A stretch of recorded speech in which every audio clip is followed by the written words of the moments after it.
Good morning everyone. அனைவருக்கும் வணக்கம்.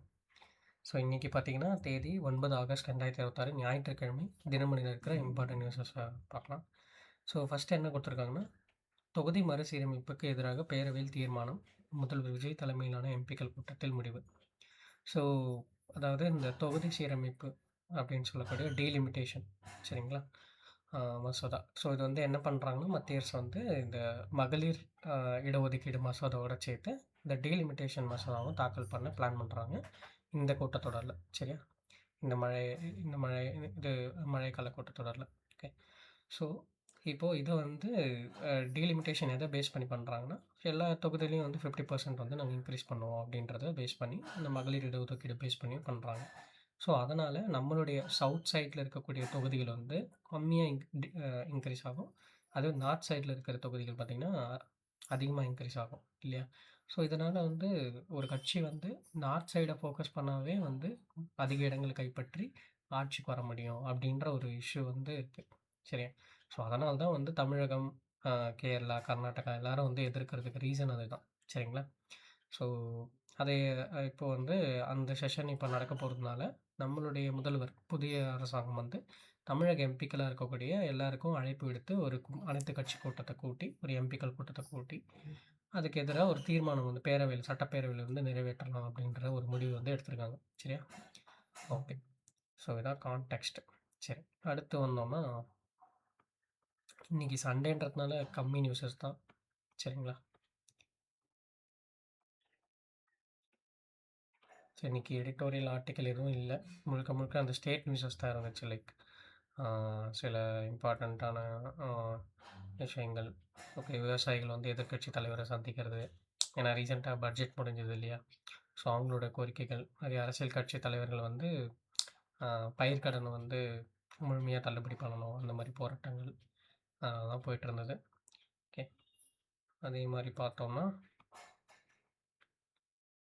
So நேற்று நம்ம பார்த்தோம்னா சென்னை உயர்நீதிமன்றத்துக்கு ஒரு கூடுதலாக ஒரு 15 நீதிபதிகள் இல்லையா, 5 புதிய நீதிபதிகள் ப்ளஸ் கூடுதலாக ஒரு 10 அடிஷ்னல் ஜட்ஜஸ் வந்து இது பண்ணியிருந்தாங்கன்னு சொல்லிட்டு, அப்பாயின்ட் பண்ணியிருந்தாங்கன்னு சொல்லிட்டு நம்மளுடைய குடியரசுத் தலைவரும் chief justice of India Suryakant அவர்களும். சரியா? ஸோ அவங்க வந்து இன்றைக்கி வந்து பதவி ஏற்கிறாங்க. சரிங்களா?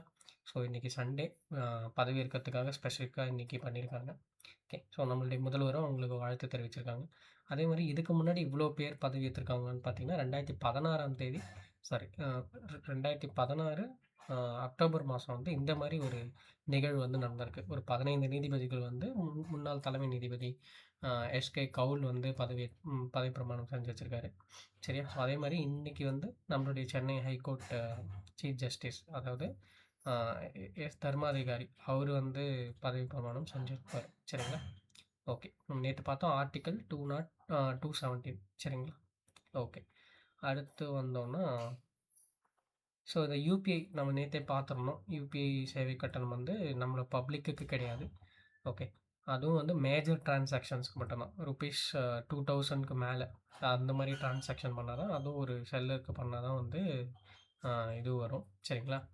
ஸோ இப்போ வந்து இது எதை பேஸ் பண்ணி பண்ணுறாங்கன்னா, இந்த எம்டிஆர் அப்படின்னு சொல்லக்கூடிய அந்த மெர்ச்சன்ட் டிஸ்கவுண்ட் ரேட்.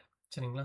ஸோ அதை பேஸ் பண்ணி தான் இதை இது பண்ணுறாங்க. சரிங்களா? ஸோ இது எதனால் கொண்டு வந்தாங்கன்னா, லைக் ஆர்பிஐக்கு நிறைய லைக் இந்த மெயின்டெனன்ஸு, சைபர் செக்யூரிட்டி எல்லாம் பண்ணுறாங்கல்ல, இந்த டிஜிட்டல் இதுக்காக யூபிஐக்காகவே நிறைய செலவு பண்ணுறாங்க. ஸோ அதெல்லாம் வந்து ஈடுகட்டுறதுக்காக இந்த மாதிரி ஒரு சர்வீஸ் டேக்ஸை வந்து போடுறதுக்கு முடிவு பண்ணியிருக்காங்க.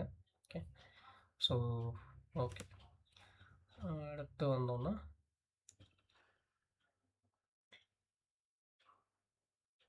ஸோ இங்கே பார்த்தீங்கன்னா 135 ஆண்டுகள் பழைய சட்டத்துக்கு முடிவு, வங்கிகள் கணக்கு புத்தக சான்றிதழ் சட்ட மசோதா நுகர்வோருக்கு என்ன பயன்? ஸோ அதாவது நம்மளுடைய மத்திய அரசாங்கம் வந்து மக்களவையில் வந்து பார்த்திங்கன்னா 135 ஆண்டுகள் பழமையான 1891ஆம் ஆண்டு வங்கி புத்தக சான்றிதழ் பேங்கர்ஸ் புக் எவிடன்ஸ் சட்டத்துக்கு பதிலாக மத்திய அரசு மக்களவையில் அறிமுகப்படுத்திய வங்கி புத்தக சான்றிதழ் மசோதா 2026. ஸோ இதை வந்து மக்களவையில் ஆல்ரெடி நிறைவேற்றிட்டாங்க. பட் அதை வந்து இன்றைக்கி தான் வந்து லைக் என்னன்றதை போட்டிருக்காங்க. சரிங்களா? ஸோ இது என்ன சொல்லுது அப்படின்னு பார்த்தீங்கன்னா, எல்லாமே டிஜிட்டலைஸ் பண்ண போகிறோம் பேங்க்கில். சரிங்களா? ஸோ அதாவது இப்போ வந்து ஃபார் எக்ஸாம்பிளுக்கு ஒரு பேங்க் இஷ்யூக்காக கோர்ட்ல ஒரு கேஸ் வருதுன்னு வச்சுக்கோங்க. ஸோ அதுக்கு வந்து எவிடன்ஸா வந்து பார்த்தீங்கன்னா, நமக்கு வந்து அ பேப்பர்ஸ் அந்த மாரி குடுக்குறாங்கன்னா, அ இப்ப அது வந்து டிஜிட்டல்ல வந்து நீங்க எவிடன்ஸ் நீங்க ப்ரொவைட் பண்ணாலும், கோர்ட் வந்து ஏத்துக்கும். சரியா? அதான் பேசிக் கான்செப்ட். சரிங்களா? ஸோ இந்த எல்லாமே டிஜிட்டலா பண்றத வந்து அ ஊக்குவிக்கிறதுக்காக தான் இந்த மசோதா. ஸோ பழைய மசோதா வந்து full and full paper work அந்த மாரி இருந்துச்சு.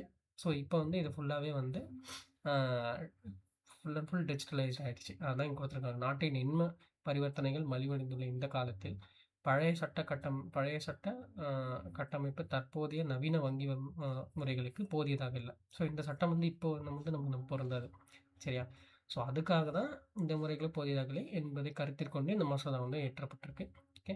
ஸோ வங்கியின் மின் பதிவுகள் உண்மையானவை என்பதை உறுதிப்படுத்தும் சான்றளிப்பு நடைமுறைகள் எளிமைப்படுத்தப்பட்டு, ஸோ டிஜிட்டலைஸா இருக்கிறது வந்து கரெக்ட்டு.